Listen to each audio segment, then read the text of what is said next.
Hello, everyone. I think it's officially afternoon, and so we will get started with our webinar today.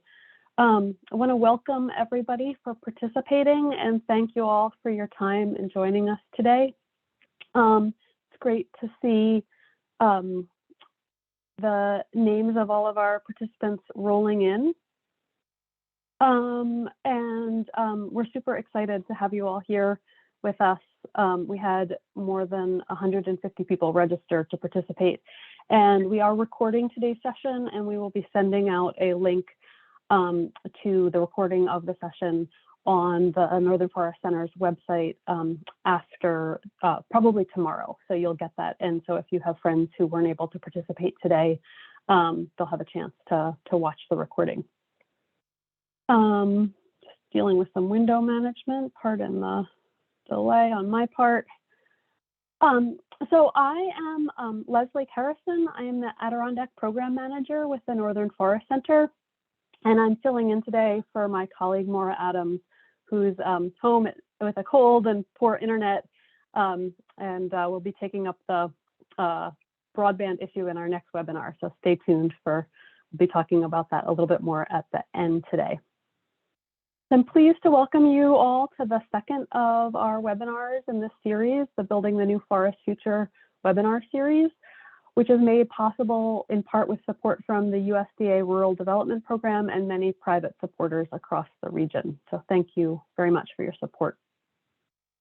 Our webinar today is going to focus, as many of you know already, on how connecting recreation assets to downtowns can increase access, can generate business opportunities, and bring communities together.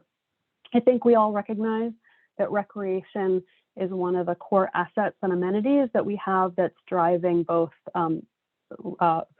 resident attraction and retaining residents. It's part of what drove many of us to live in this region, and it's what brings millions of visitors to our region every year as well, at least in part.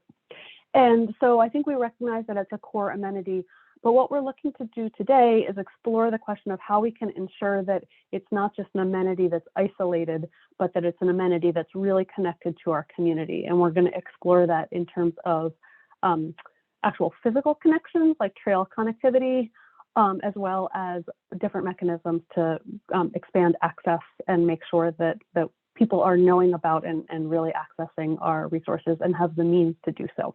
So we have an exciting set of panelists to explore this topic with us today. We're very grateful to have Joe Fox, the Recreation Director at St. Johnsbury Academy and the town of St. Johnsbury. He's a founder of the Caledonia Trail Collective and also co-owner of Noble Fox Adventures. We have Lee Dassler, who is the Executive Director of the Western Foothills Land Trust in Norway, Maine. And we have Jason Hunter, who is the Trails Manager for the Coos Cycling Club and the owner of Hub North and Big Day Brewing in Gorham, New Hampshire. So what we're going to do today is basically start with a brief introduction from each of our three panelists on how their work and their communities relate to our topic. We're going to have sort of just a general orientation to their three communities. And then we're going to have a bit of a sort of a round robin discussion with the three of them. And lastly, we'll take questions. So you can type in questions, preferably by the Q&A feature at the bottom of your screen or by the chat window. Either one works, but we can organize things a little bit better if you use the Q&A feature, and we won't lose track of your question. So with that, as I mentioned, we're going to have quick introductions to each of our panelists' places to start, and Joe is going to kick us off with that. So Isabella, as soon as you bring Joe's slides up, Joe, you can get started. Joe, maybe while Isabella's bringing your slides up, if you could just maybe for our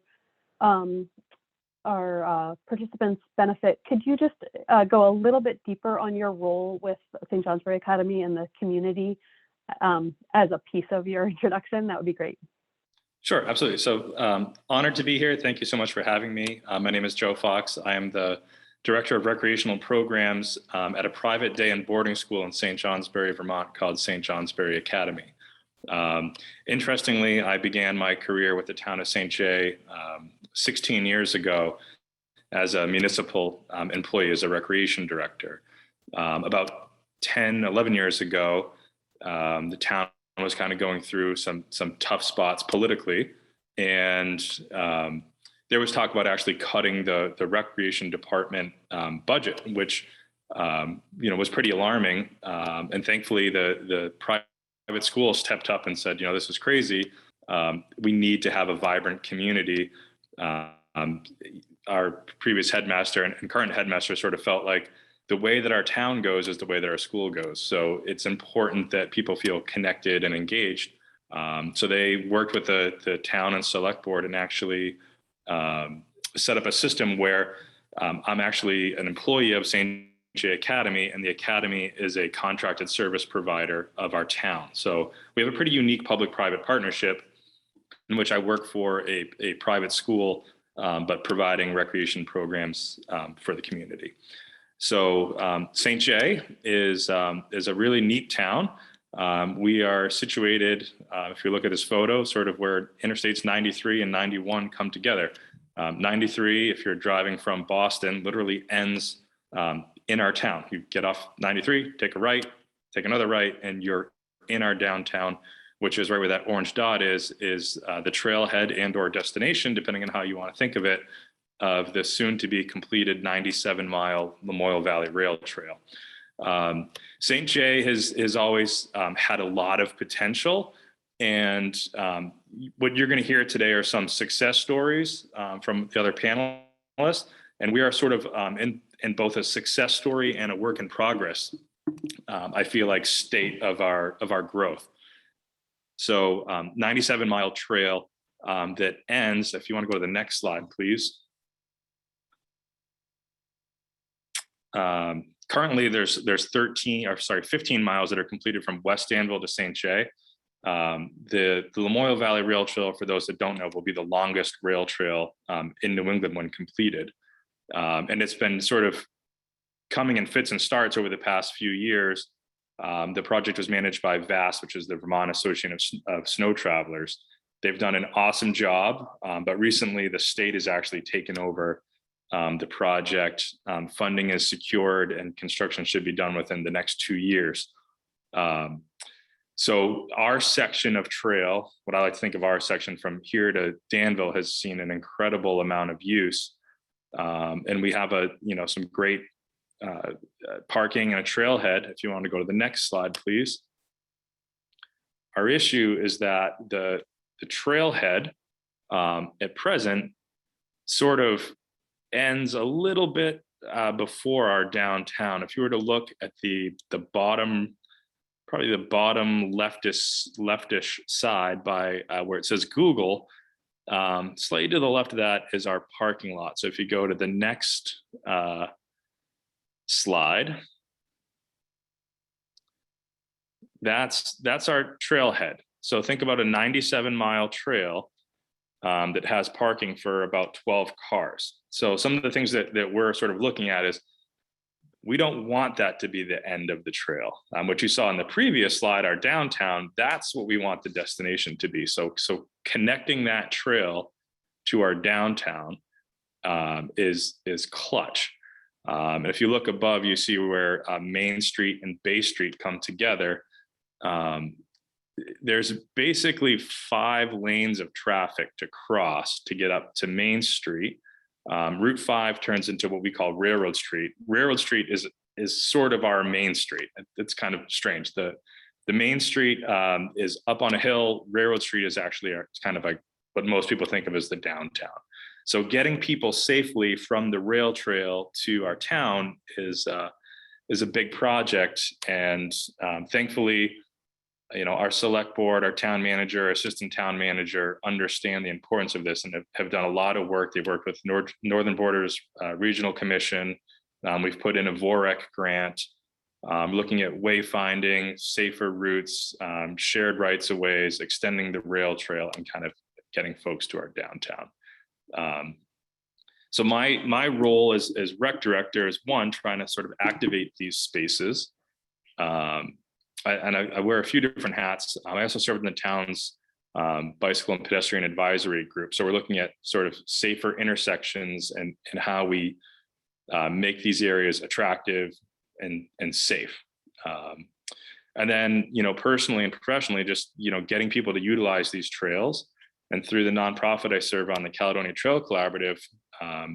Actually, could you go back to the last slide, please?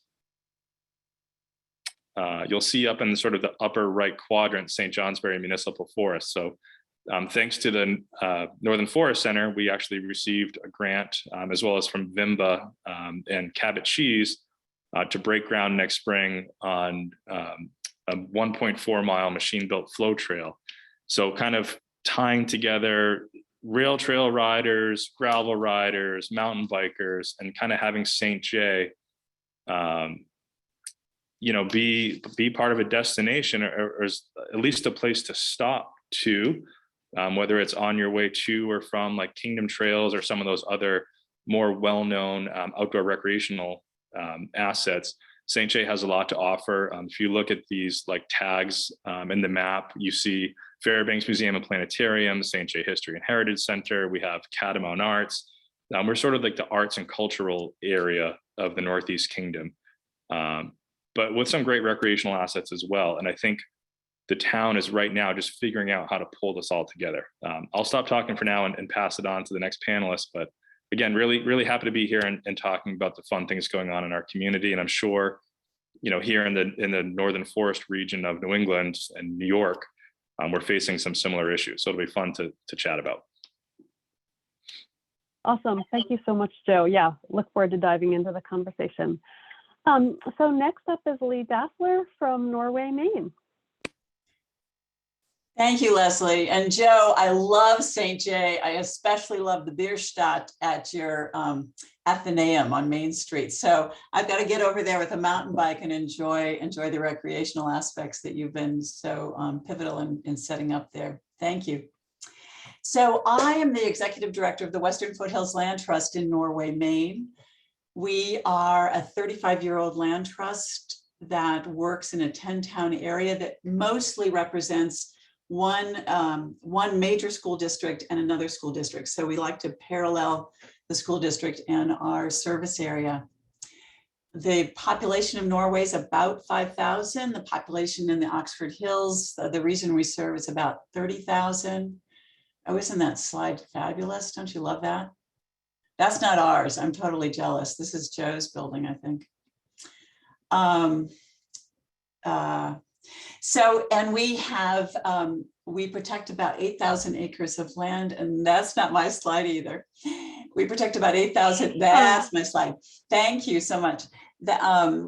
We protect about 8,000 acres of land, about half in lands that we own and maintain, and half in collaboration with private landowners via conservation easements. So this is the whole sort of, that's our hood right there, and the sort of limey green bits are the lands that we protect. We're going to be focusing on the red bit right in the middle. That's a preserve called Roberts Farm Preserve in Norway, Maine. And now you can go to the next slide, please. Yeah, so here's a map of the trail system at Roberts Farm. This, the outline in red represents 212 acres. It was purchased in a few different bits starting in 2008.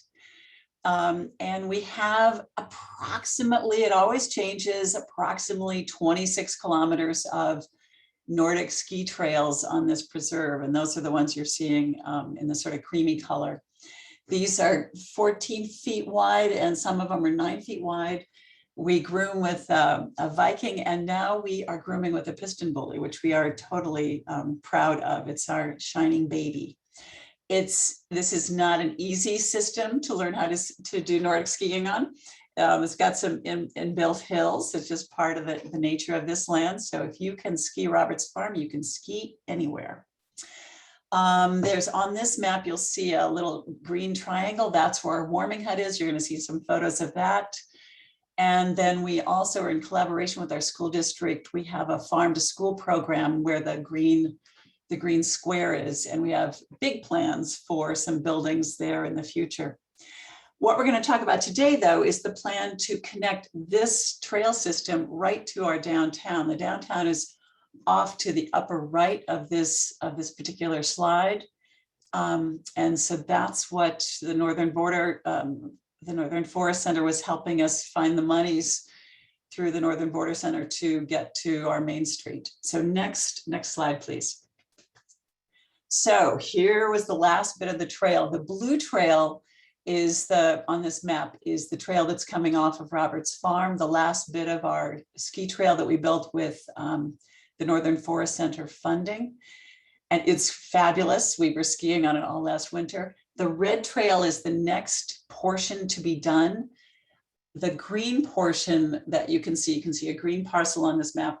That's our trailhead. We bought this 2 years ago. It's 1.8 acres right on Water Street, right downtown in Norway. So the trail will come there. We have one little last snafu with a trail easement. So we didn't complete the construction this summer, but we're going to be doing that next summer. All right, and you can see we've got a little bit of topography to deal with in this last bit of trail. All right, next slide, please. And so this I just stole from a grant. And it just gives you some quick photos. This is a photo of our warming hut. It's an off-grid warming hut, solar panels. It has the first off-grid EV charger in the state of Maine. So you can come in, plug your EV and go for a ski. Also inside this warming hut are 70 pairs of skis, boots, poles, and snowshoes. We offer free access to equipment for anyone in our community who comes. You use the equipment on site. And last year during COVID, we flipped the warming hut. We hired staff and we served up skis through the window, just like burgers, and keeping people safe and outdoors all winter long. We had online registration for equipment just to space people out. And we served over 1,000 families last winter all throughout COVID, thanks to that support.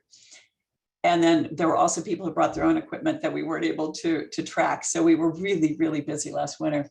We do a lot of things at Roberts Farm. We have the Bill Koch group. You can sort of ski going out there, and we do fat bike races. We do biathlons in a normal year, non-COVID year, and skijoors. We also have a snowshoe trail there and have a snowshoe festival every winter. The middle picture on the right is a bridge across a small stream in Norway, Maine. And the woods in the background is the trailhead. So you'll be going, Main Street's right behind us in that photograph. You go across this little bridge. There's a parking lot, municipal parking lot, and then you'll be right at the trailhead to our Farm to Town trail, which will lead you right into Roberts Farm. And then there's a little picture of adorable Main Street, Norway. It's just fabulous. Okay, next, please. I should hurry. The reason we were able to capture the 1.8 acre trailhead parcel as easily as we did, well, it wasn't easy. It took 8 years to purchase, but the reason we were able to get it and the reason it's such a good trailhead piece is because it was historically a dry cleaners. And you're seeing the fleet of dry cleaning trucks in this photo that were about to take the clean laundry out or the dirty laundry in. So there were environmental issues with this lot. No one was buying it. You cannot put a foundation on this lot. It's all been, the DEP's come in, there's been some mitigation done. So everything's set, but things have to stay above ground. So what better use for this parcel than as a trailhead? So we're just thrilled this sort of all worked out. All right, next, please. And we did last Saturday, just in time for this presentation, we had a volunteer trail cleanup of the trailhead parcel. And you can see on the slide on the left what we pulled out. It was really a significant amount of donated goods over the years to this 1.8 acre trailhead. There's probably a little bit more. We also did some logging. We took down some trees, cleaned some brush, and it's looking much better this weekend. Anyway, it's fabulous. And you can also see the municipal parking lot. So it's going to work really well to have people skiing and snowshoeing, running, mountain biking down to the trailhead.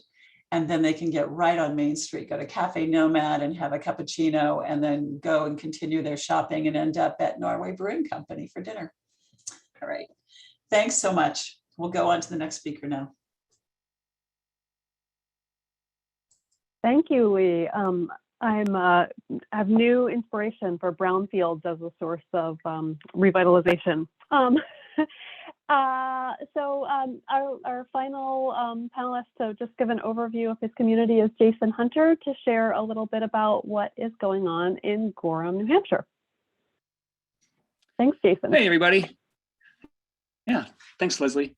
Hey, everybody, I'm Jason Hunter.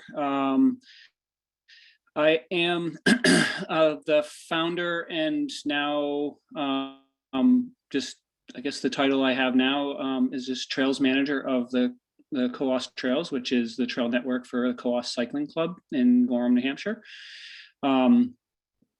This was a project that my wife and I started back in roughly 2004 when we bought a house actually in Berlin, New Hampshire, and that was right at the time when the mills were really the paper mill in Berlin really just like fully shut down. Like they literally took down the stacks that year that we bought the house. And we moved here mainly because it was roughly where we wanted to be, and also it was very affordable, but also we saw like the area as like an area of like extreme opportunity to just do really cool things with its surroundings. And one of the first things that we kind of jumped on was, at the time we were pretty avid mountain bikers and looking for trails right in our backyard so we didn't have to travel to ride. And so the first place we started was in Moose Brook State Park because there was already sort of some infrastructure there. It was just had been neglected for years and years and years. And it all started just by literally just exploring around on foot and on bike and asking for permission to bring some of these trails back. They were all Civilian Conservation Corps trails, the majority of them. And so they had really good bones, so to speak. they'd just been neglected for so long. So we started just by restoring the 7 or 8 miles of trail that were already in existence in the park. And that took a couple of years. And at that point, it was literally my wife, Kara, and I, and just a handful of other people, 3 or 4 other people that were kind of on board with this. We sort of got our track record going with the state just by reclaiming everything and getting everything, kind of accessible again. That led to us proposing like some new trail, new construction that was a little bit more mountain bike specific, but still geared towards walkers and trail runners and snowshoers. Always trying to keep in mind, other users, not just mountain bikers, understanding that these trails, we wanted them to be usable by a wide range of people. That sort of led to us branching out. You can see sort of in the middle of the map, an area right near where it says Upper Village. There's the Power Island Loop and Undermine Loop. That actually is land owned by Brookfield Power. So that was sort of our first sort of collaboration with another landowner. They were really great to work with. They were super helpful. And we put in this nice beginner walking loop and biking loop that's just across the trestle. So it's pretty dramatic. You get to walk across the top of this trestle and you have views of the presidentials. And then you've got these trails that kind of are along the river and along some of the waterways. And that was sort of just a nice downtown-ish sort of mini network that's about 3 miles of trail, what you see there. And it leads into some of the hiking trails as well that go up into the Mahoosic. So it sort of doubled as like the approach to the Mahoosic Trail, but also just a nice loop if you didn't want to commit to the bigger trails. After that, and this is kind of fast forwarding to like 2012, 2013, we reached out to a larger sort of industrial forest landowner called Gorham Land Company, or it used to be called Libby Land Company. They own a lot of land in the area, but they own that whole section kind of on the south side of town up against Pine Mountain.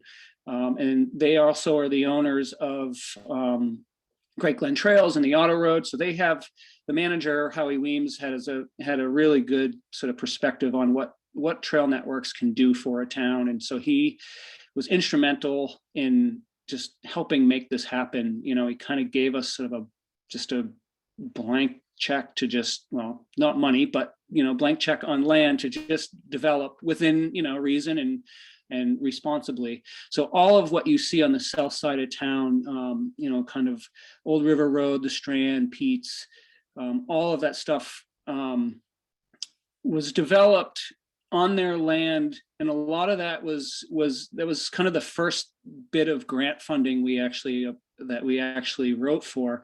Everything up until that point, we had built and reestablished about 15 miles of trail, completely with volunteer efforts and with just volunteers throwing in their own cash when we needed it. So at that point, we had built up enough of a track record that we felt like applying for grants seemed reasonable. And the Tillotson Fund were the first ones to step in and say, hey, we will support this.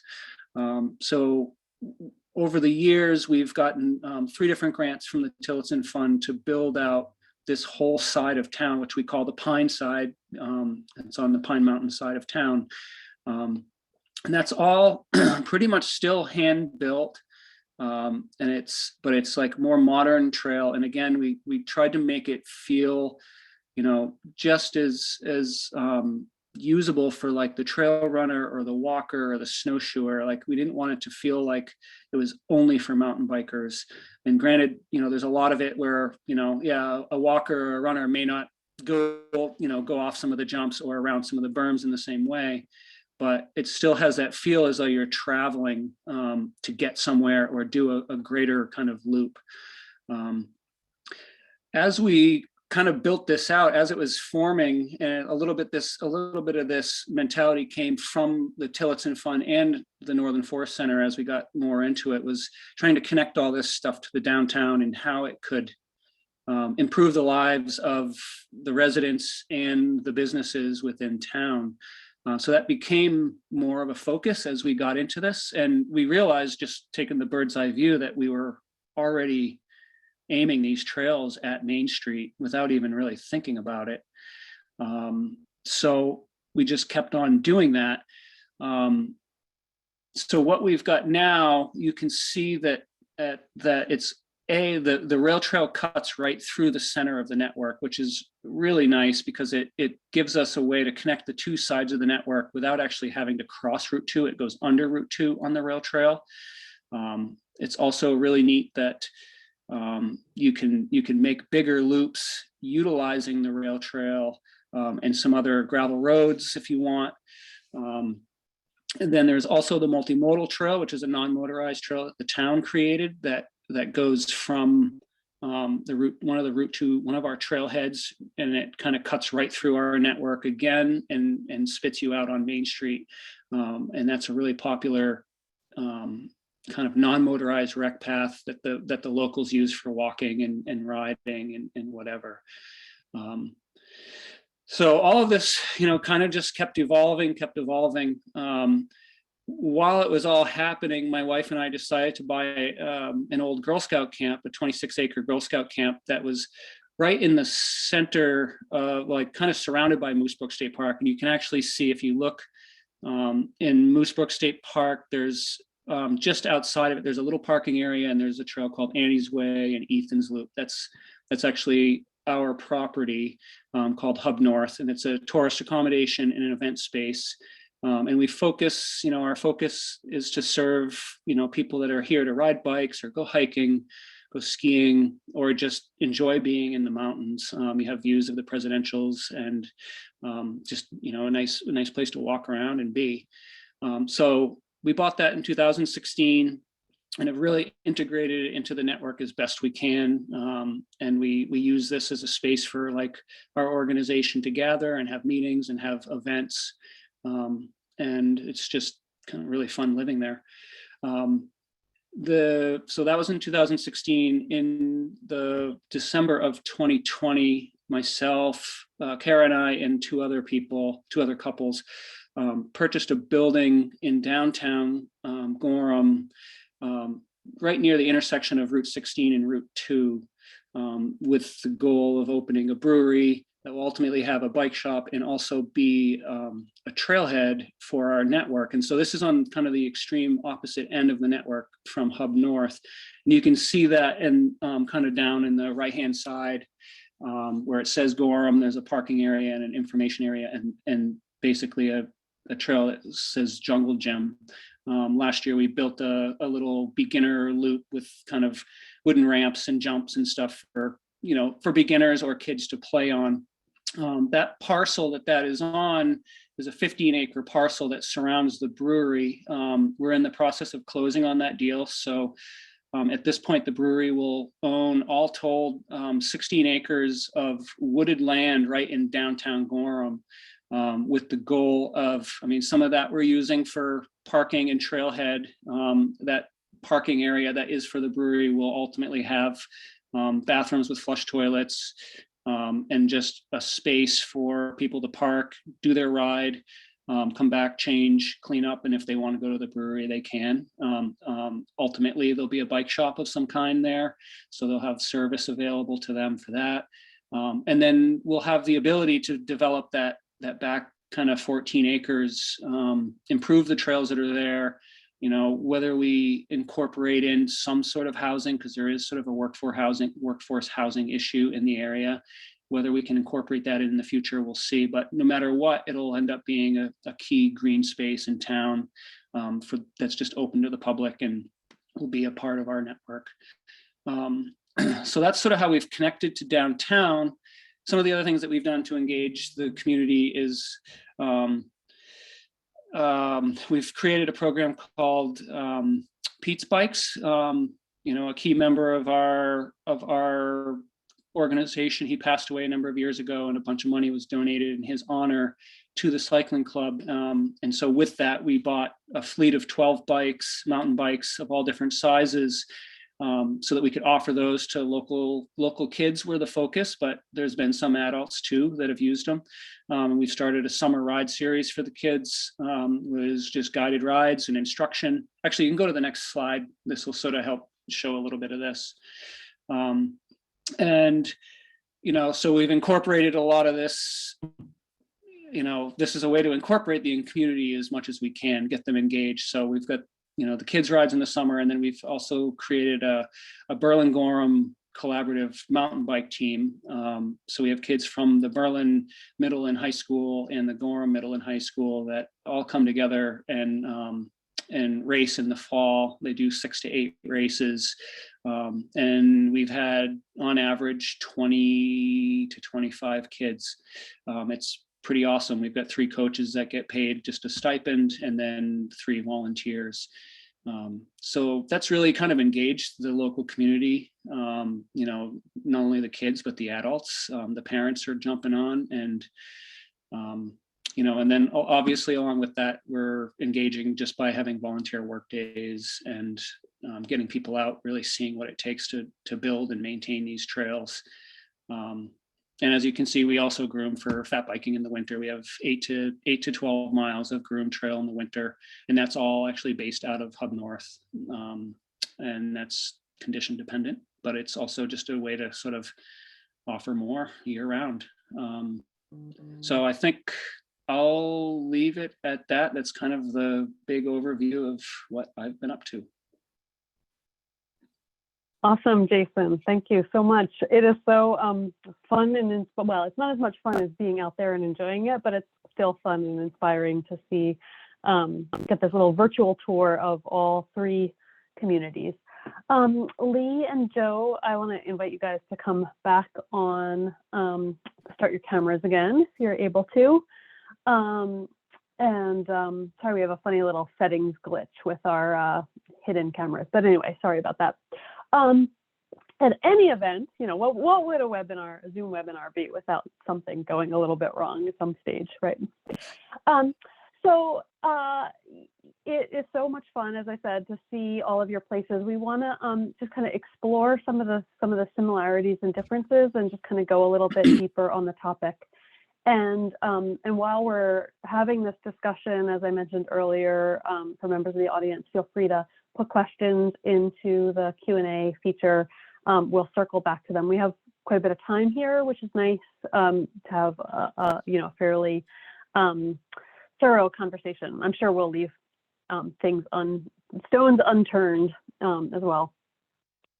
So we want to start with talking about like the physical connectivity piece, which I think you all touched on in your presentations. So I want to just start with a very basic question, which is just what do you hope to see, or what have you already seen in terms of making those physical connections? And I'll just throw it out there. Whoever wants to start, feel free to take that.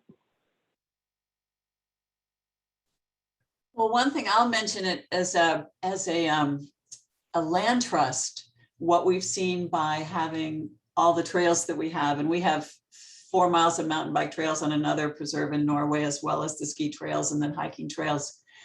But the ski trails and the mountain bike trails are the ones that I believe are really activating community involvement at the Land Trust. We have more volunteers, we have younger members, we have board members that aren't even in college yet. So that's really been wonderful to include a different generation. As things are changing and as the boomers are leaving us, people don't join committees anymore. They're hesitant to do that sort of thing, but boy, they will come out when it's time to work on trails that they know that they're going to be able to access in their own time. So I think that's been really, really important to this land trust. That's so greatly.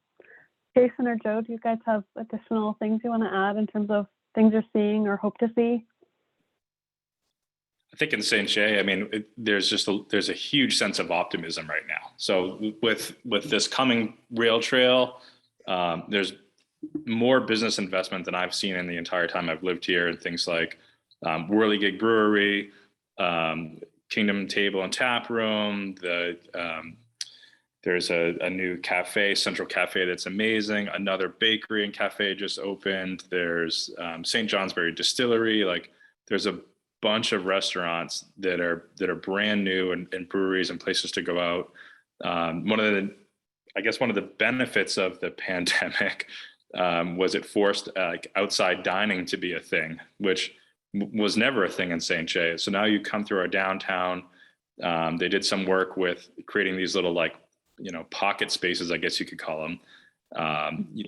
Get rid of 2 parking spaces, put up some pallets, and all of a sudden, put some picnic tables out there, and there's street side dining, and it sort of has this fun European feel going on right now that is awesome. So that's been really exciting. And St. Jay, we have some incredible roads. So for a long time, we've been visited by cyclists, traditional like road bikers. But we also have thousands of miles of amazing gravel roads around us. So there's another project that's been going on called the NEK Gravel Project.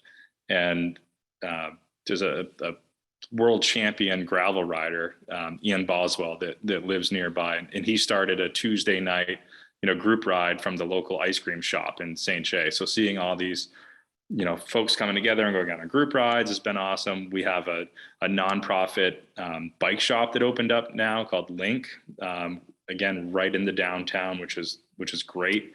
So yeah, I think what we're seeing is more activation of these spaces. And as far as the connection piece goes, like I mentioned, we're working on how do we make these connections safer, more wayfinding, and getting, honestly, motorists educated to look out more for people on bikes in the summer. So I think that's a growing safety concern for sure. Yeah, I'll pass it to Jason. Well, in Gorham, it's interesting. There's been, and I'm kind of actually going to jump on a little bit of a question that I saw pop up regarding like ATVs and UTVs. But, the thing about Gorham is like, now with the mountain bike trails that link right into town, I mean, you see a little bit of everything because like the AT runs through, and you literally can hike from Main Street and get into the presidential range. You can go right up over Pine Mountain, or you can jump right onto the Carter Mariah Trail, like literally from downtown. Like you could park in the center of town.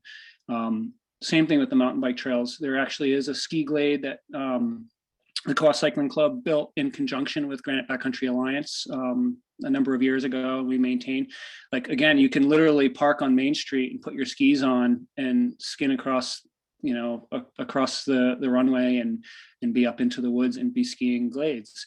And same thing with the ATVs, which, obviously has been it's not kind of a non-motorized, but it's been a little controversial in town, but it's balancing out. Like the town is figuring it out. The residents are figuring it out. The clubs are figuring it out. It's like we all have to get along. And, when I look at the things that you can literally do from downtown Gorham, it's kind of mind blowing. It reminds me a little bit of the days when I used to travel a lot, and I'd spend a lot of time in Moab, Utah, where you'd be out on a trail and you'd see hikers, trail runners, mountain bikers, Jeeps, dirt bikes, like kind of all in the same area, somehow getting along. And that's what I'm hoping Gorham can achieve. Because you do see it on Main Street. It's like you see through hikers walking down the street with backpacks on. You see mountain bikers. You see ATVers, and all of that obviously is going to benefit the local businesses. It's got to. It's just a lot of traffic, but it is really cool to see like all of those user groups sort of mashing up together, and we're just figuring out how to kind of separate them where they need to be separated, which is on the trail, but letting them all kind of come into town together. Cool, thank you. Joe, earlier you touched on wayfinding. Besides helping people find these assets with signage and wayfinding, what other amenities need to accompany these trail developments to make them successful? Like, how do you realize the vision of connecting recreation with downtown, but add the amenities that are needed to do that well? Well, I think that's the $1 million question right there. So we've got some great folks in St. Johnsbury. I know Jillian Sawaki is on this call. She's with our Chamber of Commerce here in St. Jay. She's done a lot of the legwork on sort of the wayfinding piece of things. And, what we find is things like bathrooms, right? Parking. We're lucky in that the final slide, I apologize, I cut my talk a little short on the introduction, but the final slide is a brand new trailhead that we actually built right near our downtown on Bay Street. And so there's a tunnel that for a long time has been referred to as the honking tunnel in St. Johnsbury. So there's a train overpass, and it's a one-way tunnel where you used to have to honk your horn to let somebody know that you're coming through it, so you don't get in a head-on collision. So now the trailhead is right on the other side of that tunnel, and the town worked with the Northern Borders Regional Commission, but also Catamount Arts, our local artist place, to seek bids from artists to like activate that space, whether it's lighting or putting in pavers, making it just a way friendlier. I wish I had a photo to show you. It's kind of a scary looking part of town, quite honestly, right now. It's not super inviting, but it will be much more so very soon. Repave, new sidewalks, added lighting. There's talk about, having some kind of motion activated traffic signaling or making it one way. And I think many of us have the dream of it just becoming a pedestrian only tunnel, which I think would be the dream. But there's a lumber yard that's on Bay Street. And I know that what may have some effect on the business. I saw one of the questions about, how do you balance the needs of recreationalists and pedestrians and parking spaces? And those are certainly talks that happen all the time here. We have an annual event where we actually close Railroad Street and make it sort of a pedestrian only open market, kind of like Church Street in Burlington.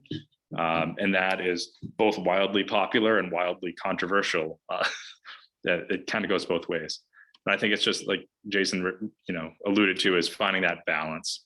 But yeah, so the amenities, we have the Welcome Center in St. Johnsbury is right near the trailhead, which is great. So that's staffed with volunteers. You can find all about, the Northeast Kingdom. There's public bathrooms there.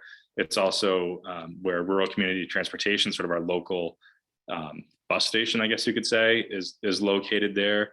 So I think as the years go on, we're looking at like, how do we link all these things together? Like, can you set up a tour where you ride from Swanton, Vermont, which is over on Lake Champlain, the 97 miles to St. Jay, take public transportation, get you back to your car. And I think a lot of these issues are going to be changing really soon, and they already have with the increasing usage of e-bikes. So there's another question there, like how do you factor in like connectivity issues with grades and distances and things like that. And I know that's certainly a controversial topic, especially among those in the mountain bike community with single track. But the bottom line is, e-bikes are here and they're just going to keep coming. So how do we make our roads that were designed a long time ago with pretty much just cars in mind open to everyone? I don't know if I answered your question, Thanks. but it's all so great. Jason and Lee, do you want to chime in on the amenities piece at all? I would love to chime in on the poopers piece, which is, this is such an issue, is trying to find the funding for porta-johns at trailheads for us. And it's one place where I hope, and maybe there's some new money that's going to be raining down into our world because of these bills, that we can work with municipalities to let our small towns know, okay, we're giving you all these trails. We're paying for the construction of the trails and the maintenance of them and preserve lands, which benefit everybody in so many ways. Can you pony with us and at least partner on some sort of a environmentally friendly outhouse situation? Because it's really needed. It really makes a difference to people when they're visiting a preserve. The town of Norway just pulled its portaloo that's at a rest area right at the end of Norway Lake because of abuse. People had been using it as a trash can, basically. So they pulled it, and now people are doing what they used to do in the portaloo on a small trailhead that we have there. so now that problem's been given to us. So it's an issue and it needs to be addressed. We all need safe places to have sanitary recreation in our communities. So would love to see that. Yeah. I also want to just hang a question out for Jason and for Joe to hear. During the pandemic, there's been a huge increase in use in all of our trail systems. Doesn't matter what kind of trails. Have you all witnessed or experienced any degradation to the trail beds themselves? Have you had to do more maintenance? Have you had to shut down any trails because they were just too busy and being overused? My answer to that is we haven't had to shut anything down. We've had a huge increase in use, but neighboring land trusts have had to shut trails down. They were just being destroyed by so many people. Anyway. Yeah, we've been pretty lucky so far. All of our visitors have actually been very civil, which is good to see. I mean, fortunately, our network is pretty spread out, and we actually have quite a few parking areas. We have actually a lot of capacity for parking. One of the things that we are working on, we're trying to make it so that as many of them have bathrooms as possible, because that is an issue. So right now, one of our parking areas is at Hub North. We put in year-round bathrooms there that are open to the public. The brewery will have that as well. The state park has bathrooms. One of the more popular parking areas that gets used by both people that are riding on our network or using the rail trail is right on Route 2. And that's a tricky one because it's state-owned. It's a tricky spot to put bathrooms, and it is backed right up to residential areas. So that could become an issue, and I know it has in the past when it used to be an ATV parking lot. But Yeah, so far it's been pretty good as far as like the users and how they've behaved. We have seen a growth, but it really has sort of stayed on the trend that we had been on pre-pandemic. Just in how I think we've kind of rolled out sort of our promotion of our network. We haven't really overly hyped anything. I think we've kept it kind of true to like our mission of just like trying to stay sustainable. I just want to bring up one other amenity that just got added this year, and this was a pretty awesome. Was the collaboration, but really I think the folks that have created the Cross New Hampshire Adventure Trail, they got some grant funds to put in bike repair stations, kind of all along the trail, and we were lucky enough as an organization to get one both at Hub North. But also right at that Route 2 parking lot, along with a nice new kiosk that'll have some really good wayfinding on it. And I think that's just one of those things. It's a real subtle sort of amenity that you can offer that just shows that you're like, yeah, we want you here. We want you to come and use our resource. And, here's something, literally when we were installing the one at the Route 2 lot, it wasn't even installed fully yet. Bob Holdsworth, who's on this, and I were installing it, and a rider rolled up and needed to put air in his tire, and he literally used the pump before we were even done putting the stand together. So that was pretty neat just to see that happen in real time. So I think all those little things add up and just enhance the experience of the visitor or the local that is just out. Great. I want to pivot back to something that several of you brought up in or at least Jason, you brought up the Pete's Bike program. Lee, you brought up the availability of skis. So in terms of the question of how to make recreation trails more accessible to sort of a broader selection of the community, broader cross-section of the community from a socioeconomic standpoint or in other ways, wonder what additional thoughts you would have to add on that. Is making trails physically connected and accessible like an important first step, and then like what are steps 2, 3, and 4 after that, if you agree with that?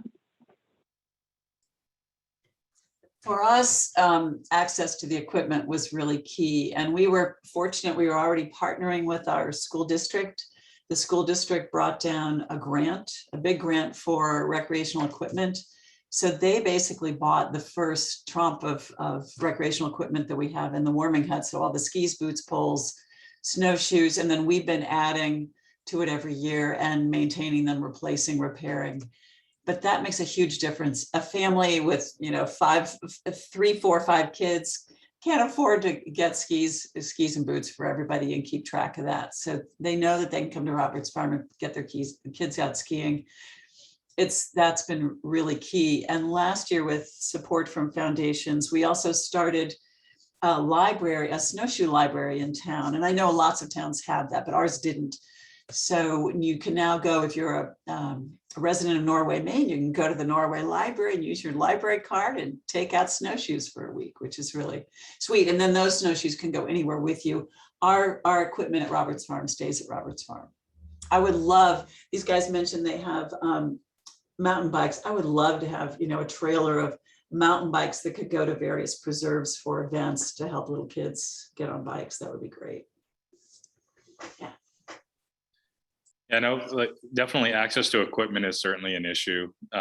We had looked at that through Caledonia Trail Collaborative as well as the rec department, doing the sort of gear lending library, and we're still hoping to do that. We have an active grant application out now to try to fund 20 mountain bikes, which would be amazing. St. J Academy actually we have 12 bikes. So we have a mountain bike club that the school uses.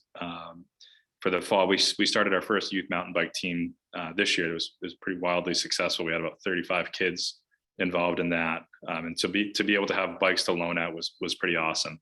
But they are a little bit outdated, and we had hoped to buy. We've worked with a local bike shop in the past to buy their rental fleet at the end of the year. this thing called the pandemic hit, and bikes are basically impossible to find right now. So we're probably a year and a half behind where we want to be in that regard. And honestly, the same thing with snowshoes. I had some funding last year to purchase a pile of snowshoes, and I couldn't get my hands on any. So we're looking at that again. I understand that the Nordic ski industry is having some disruptions right now from some big factory fire, apparently. I've heard news about, but yeah, so that's definitely on our to-do list. But one of the ways we try to get kids involved is we just keep our fees super low. It's like for our youth program, we try to do basically at cost fees. It's like, what does it cost us to run this program? It was pretty awesome that we had 7 coaches for our youth mountain bike team this year, and we're all 100% volunteer, which was pretty sweet. So we got kids out 2 days a week up at Kingdom Trails, which was awesome. And then we did some riding on our own, the Caledonia Trail Collaborative, a few practices there.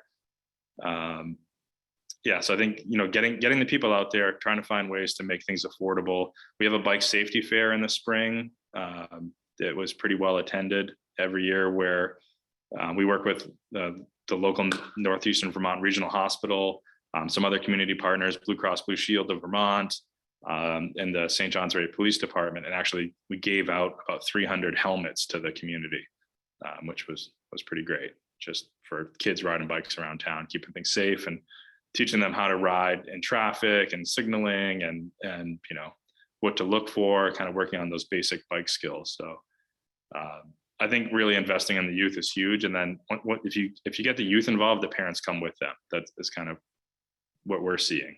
So we do, we did 3 weeks of mountain bike camp this summer. We called it Dig to Ride. So half the day the kids are actually out helping us build single track, and then the afternoons they ride bikes.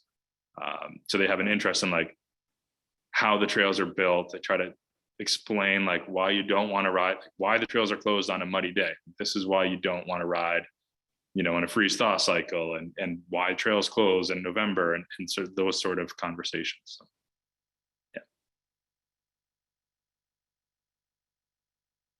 Well, Yeah, Jason, I think one of the things that Joe touched on that we've found is huge is the kids are kind of the gateway to getting more adults out riding.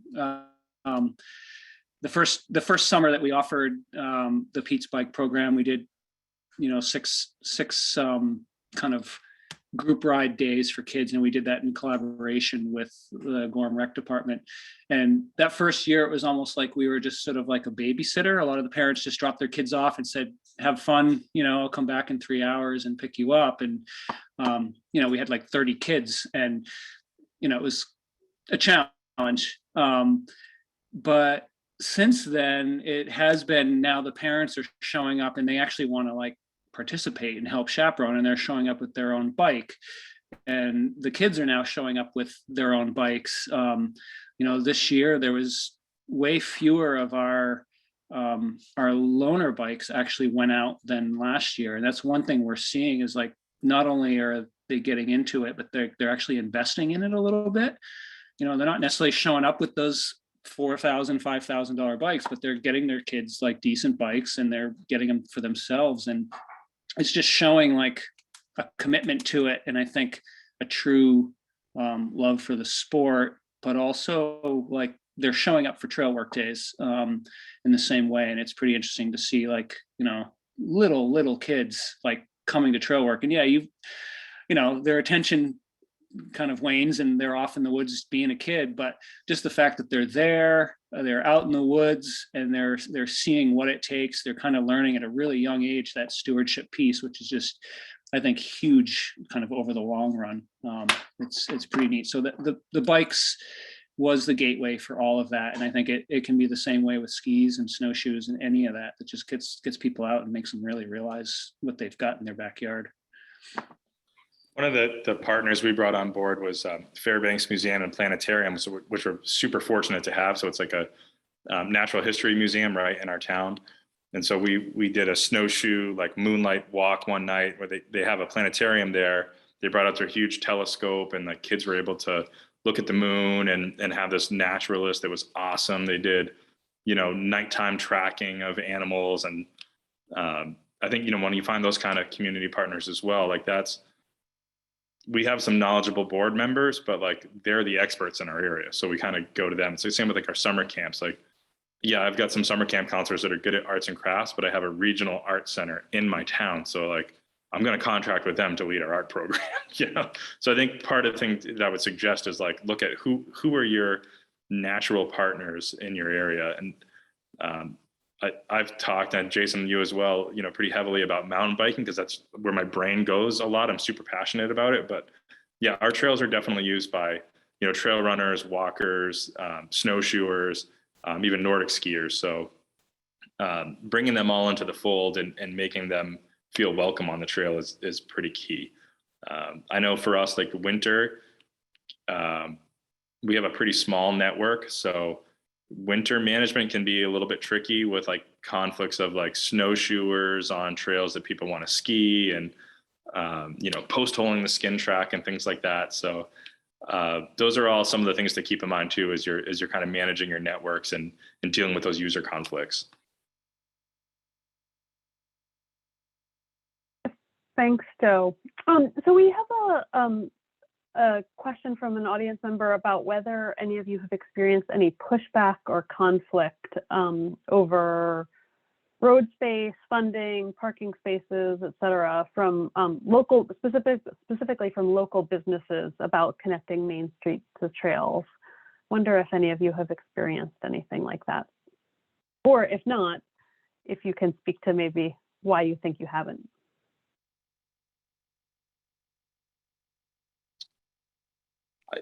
So at least for us, again, wearing a few different hats. For Caledonia Trail Collaborative, we have, at present, we have basically two little trail networks. One is at Northeastern Vermont Regional Hospital. We have about a mile of trail there, and there's tons of parking. So parking hasn't been an issue on that particular area. Again, it's a kind of a small trail that's mostly used by, doctors and whatnot on their lunch breaks. But more community members are going and kind of exploring that. Our trail that's not far from St. Jay and Danville has about 8 parking spaces. And that's, again, it's kind of a remote, right now it's a 1.5 mile trail. So it's kind of a one-off. It's not a huge destination. So parking has not been an issue there. On the Lamoille Valley Rail Trail, however, between St. Johnsbury and Danville on the current 15 miles of trail, there definitely have been user issues with people that will just sort of pull over on these back roads where the rail trail cuts through, and kind of parking on blind corners. So there's definitely been some issues there. At the current, what we would consider the terminus of the trail, out in West Danville on Joe's Pond, there was a little parking lot that was managed by Passumpsic Valley Land Trust. It's basically was supposed to be like a canoe access for people to, access the lake and the pond, but it's been kind of overrun with bikers. So there's been some conflict there with people that, like to go fishing, or they want to kayak and look at loons and things like that. So there's kind of been a little bit of friction that they're doing a better job now of directing bike parking is here, this is kayak parking. Kind of separating out the user groups a little bit. Nothing that I know that is boiled over, but it's kind of things to be aware of for sure. And the same thing, Joe's Pond is a pretty popular swimming hole, but the amount of use that rail trail is getting is pretty incredible. So people are taking up parking spaces for the beach to go out and ride the trail. And I think as a concern for the future is that trail becomes a 97-mile trail where people are probably going to be doing multi-day bike trips. Those cars are not just going to be parked for a few hours. They might be parked for a few days. And I think that's something that as a community that, we need to start looking into a long-term parking lot for the rail trail. Just a follow-up question to that, Joe. I mean, I know that you are on the St. Johnsbury Bike and Pedestrian Advisory Council. So how has thinking about recreation as a transportation issue sort of helped the community approach the issue differently, if you've seen that. Yeah, I'll be honest with you. A lot of our work is like pretty heavily on like prioritizing sidewalk repairs. We kind of get in the weeds a lot on like, this crosswalk is too long and it needs to have a safety island in the middle and things like that. But yeah, there's definitely a lot of talk about the bigger picture issues like shared right of way. The priority project is really just connecting the rail trail to the downtown. So yeah, I can't say honestly that there's been a whole bunch of talk about like how do we make our town 100% bike friendly or pedestrian friendly. It's more like, all right, where's the most dangerous intersection in town, and how do we let's find the low hanging fruit and hit a couple of priority projects. And I think we have those pretty well identified right now, and they definitely involve connecting the trail to the town. Cool.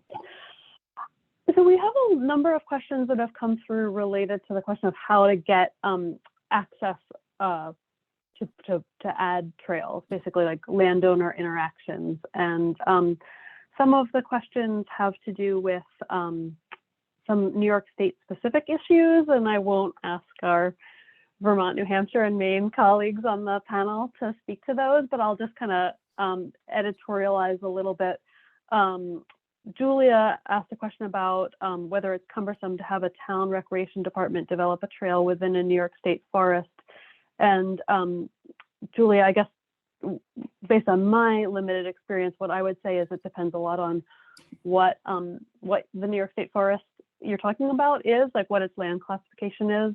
And so without knowing more, I think it's a little bit of a hard question to answer. But at least for forest preserve land, you need to look at sort of whether what you were proposing was consistent with the unit management plan for that unit, if there is in fact a UMP in place.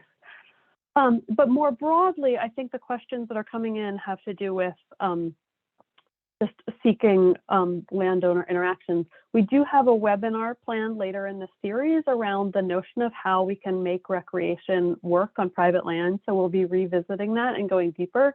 But Lee, I wonder, as a land trust professional, I'm sure you have some sort of insights into how that landowner conversation can go. I know you bought the most recent chunk of land outright, I believe, but any insights on sort of landowner negotiations or getting accessibility across recreational easements across private lands that you want to chime in with? Sure.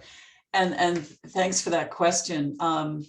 So being a land trust and living up to the standards created by the Land Trust Alliance, we do feel it's important to have trail easements recorded for any trails that we're going to invest money in and include in our systems. So we've been able to do that. And up till this year, we've always met really willing landowners and not a problem. And then actually greater than this year, but on this particular trail connecting Roberts Farm into town, we have one landowner who won't let us go across her land, won't sell us an easement, sell us a corridor, give an easement. It's not going to happen. So we've had to spend a lot of money going around her land and redirecting the trail, and we don't have a loop now. We were going to have a big loop out and loop back, and it's now just one trail. Then we encountered another landowner, same gender, same age, who's also being a little stubborn.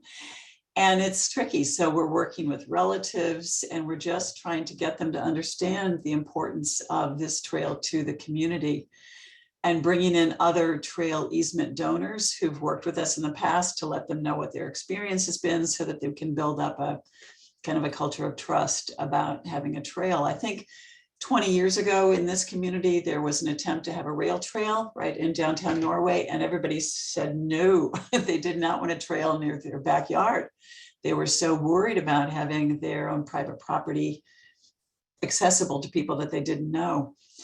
And the culture's changed now. That rail trail got put in a few years ago, and it is fabulous and it's been embraced by the whole town. So I think think things have come around quite a bit for landowners and trail access, except for these two that are adjacent to Robert's farm, unfortunately, for my day-to-day reality. And I don't know, Jason and Joe, do you all require, when you're investing in a trail, are you trying to get trail easements that are recorded? Are they for period easements? Are they 15-year long? Are they permanent easements? What are you doing for your trails? Well, a lot of our initial stuff was on state land. And so it was an agreement with them. With Brookfield Power, it's, I believe, I'd have to look back at the paperwork. It was so long ago now, but they put that in as a recreation easement. I'm not sure what the timeline was on that. The bigger parcel, the part that we've actually spent money on, all of that other stuff was, it was like so early on in our days, both in Moose Brook State Park and on Brookfield Power. It's so early on in our days of like, I didn't even really, it wasn't even in my brain at that point. I was still just creating trail and having fun in my spare time. The stuff on the Pine Mountain side, that's all becoming a recreational easement, like that. The whole parcel there is being put into, or conservation and recreation easement, I guess. That's happening without me having to do anything. That's the landowner working actually with Sally Minikian from Conservation Fund to get that all protected. And then, other than that, like some of the trails on my own personal land, I think that shouldn't be a problem. But yeah, we just had to like play catch up because I was doing so much stuff without really even thinking kind of that far ahead. But at this point, and like in the future, pretty much we're only developing on really 3 different landowners' land. Right now we have a proposal in with the Forest Service, and that'll be a much larger project if we get that approved. But again, that's going to be on National Forest and protected in the same way. For us with the Caledonia Trail Collaborative, so we're really lucky in Vermont. So Vermont has some very, very strong landowner liability protections. But above and beyond that, we are one of 27 chapters of the Vermont Mountain Bike Association. And so they have sort of an interesting system in what they call VIMBA, in which VIMBA provides our landowners with additional excess liability. So in an ideal world, when we work with the landowner, we ask for a 10-year agreement. At present, we sort of have sort of a year-to-year like handshake agreement with our first and sort of largest landowner. He has about 200 acres that we've built the first segment of about 90 acres on. And then there's an abutting landowner that was very friendly with us, who actually bought the piece of land specifically so that we could make a connection through his property to this other 120 acres or so that the same landowner has. So yeah, we work with, we've got private land on what we would call like our Rankin Trails loop. So Judy and Jerry Rankin and another gentleman, John Razor, own the majority of the land we've built on there. There's another abutting landowner with 200 acres that we're in the process of inking another 10-year deal with. And the deal is basically like, yeah, we will allow you to build trails here. They said VIMBA kind of has a really nice template for it of like, what's the intended use of the trail? What are there any specific landowner requests? Are there areas to avoid, to try to highlight, hours of operation, allowed uses? Are the trails open or closed during hunting season? Are motorized vehicles allowed? Are they not allowed? Are we allowed to use motorized vehicles for maintenance if necessary? Those sorts of issues. And then the town forest is obviously that's municipal land. So we worked with the town on that as well. And then there's actually another piece of land coming into play private land that was just for sale that's being closed on. So it's 114 acres that the Vermont Land Trust has purchased with the town of St. Johnsbury. And then that will become basically another St. Johnsbury town forest. And we've been in talks with Vermont Land Trust about possibly managing recreational trails on that as they get developed, and hopefully the coming 2 to 3 years. So it's pretty exciting stuff. The VIMBA system is pretty unique. So our trails are open to the public for free, and we've set that up with all the landowners that access is granted. You don't need to show a pass or anything like that. But we kind of like the Appalachian Mountain Club, we really kind of encourage people to like buy a membership to support the trails.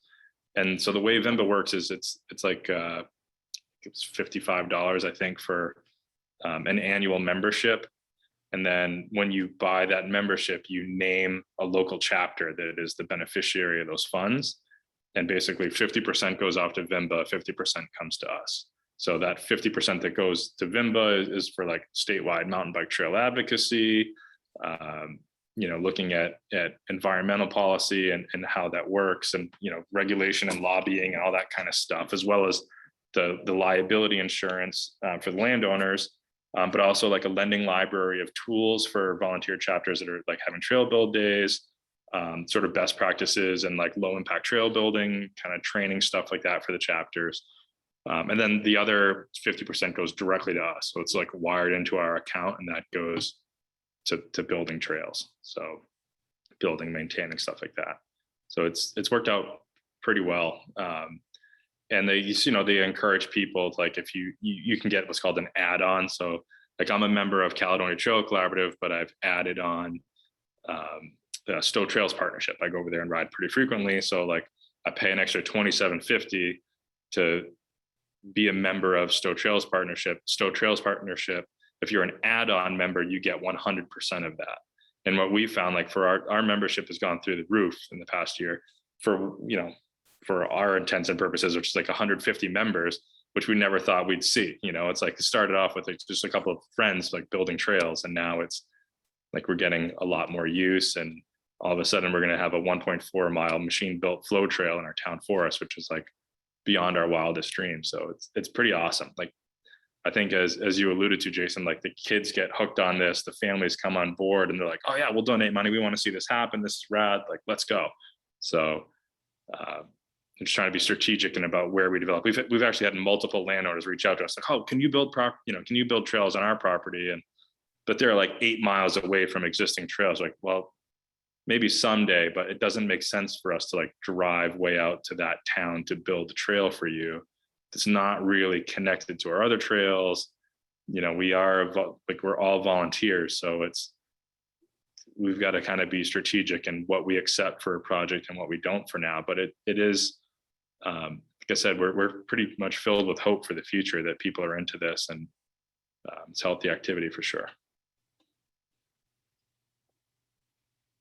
Lee, can I circle back to you for just a second and ask, I'm sure that some of the people participating in the webinar are going to be wondering how they can accomplish these kinds of goals in their own communities.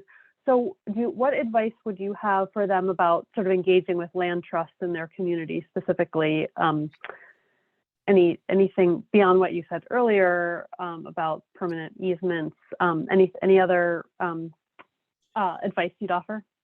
Yeah, well, I would think engage with land trusts and your whatever planning entities are in your community inherently, whether that's within the municipal government or a nonprofit that's in your community. Look at your lands and try to discern where the best trails could be. What are the opportunities, the landowners that would be most agreeable to work with, and the lands that would provide the best views or whatever that's in your hood. Also be looking at, as we all are, where your ag lands, where the best solar farms going to be put, where the important lands are to protect your water resources and provide, forests into the future.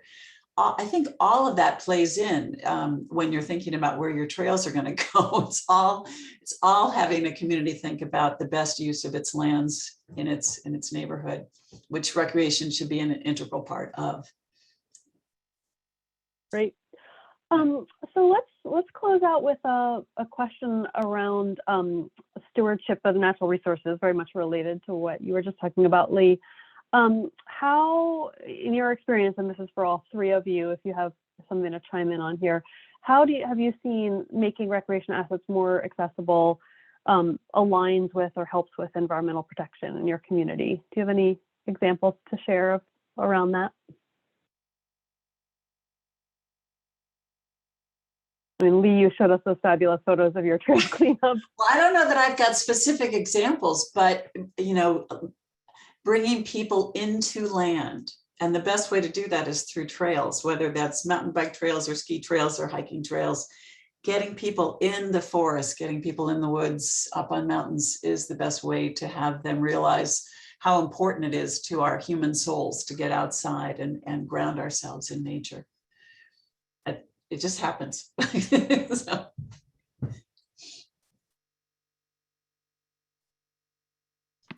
Yeah, I mean, that's kind of it. Aside, as far as the environmental piece, like aside from literally like cleaning up, some of the forest and, particularly on the edges of town, which is where, you often will see, more of that sort of societal litter of just stuff. I mean, we did the same thing when we built the trail on Power Island. It looked very similar to Lee's picture. The first thing we did when we laid out the trail, we drove out there with a pickup truck and filled the pickup truck with like just garbage. And so making some of these areas, particularly like right on the edges of town, just more attractive for people to go to. I think, maybe that'll encourage them to do that, in their own lives. Maybe make them think twice about just like dumping that old refrigerator out in the woods, or, whatever some of these old habits are.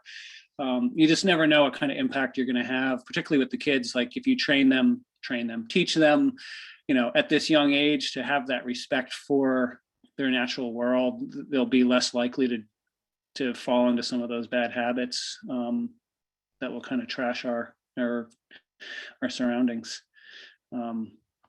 Yeah. That's I think the biggest impact that you can have, really.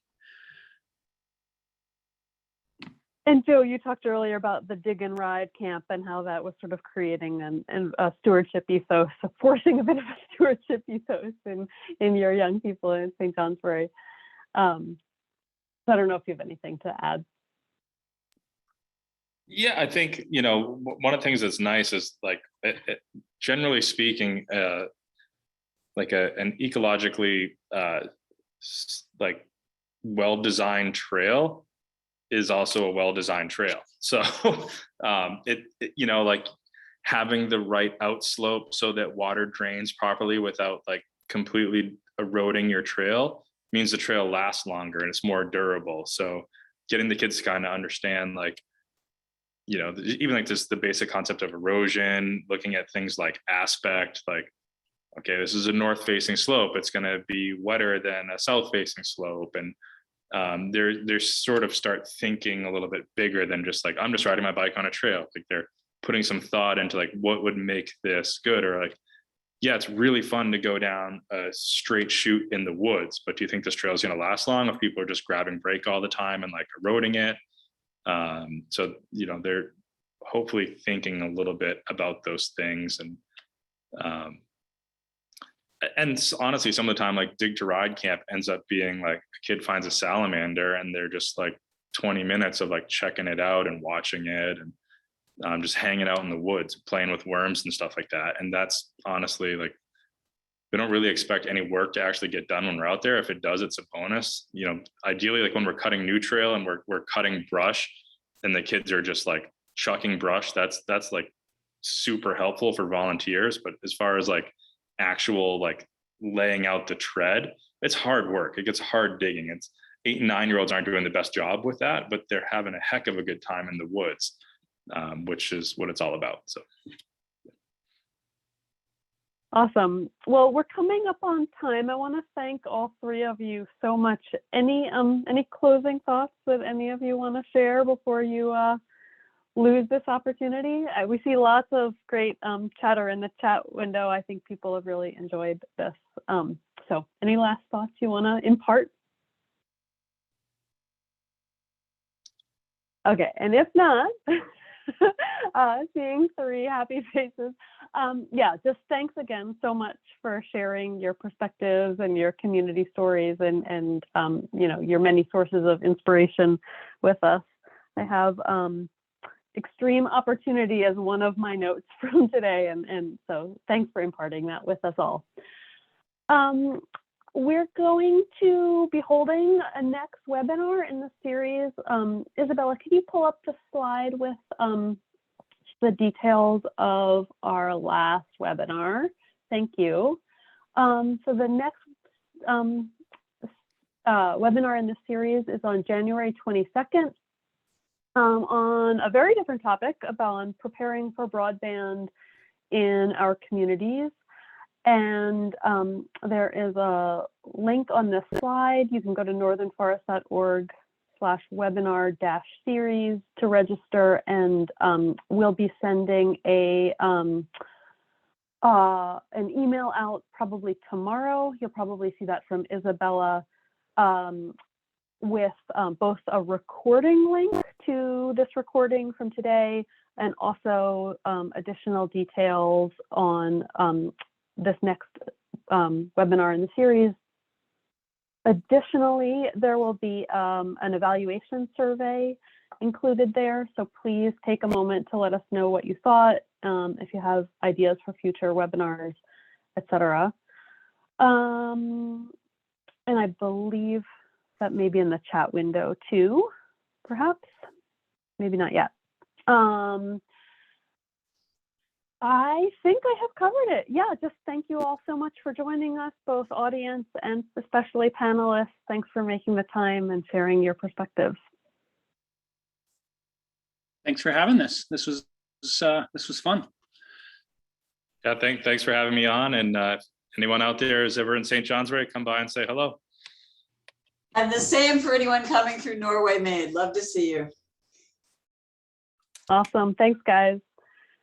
Thank you. Bye. Bye. Bye. Bye. Hey, everybody.